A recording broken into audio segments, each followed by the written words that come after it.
Missouri lawmakers will not pass property tax reform after all. Lawmakers are heading home to mark the end of their session without approving a bill, which was one of Governor Mike Kehoe's top priorities.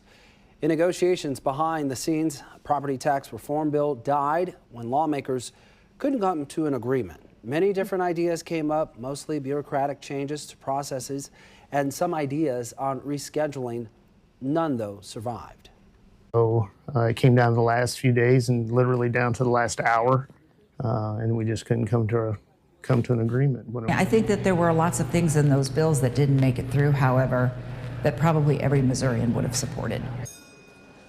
Other measures that died: eliminating vehicle inspections, getting rid of the statute of limitations for childhood sexual assault survivors, and bills that would have regulated artificial intelligence.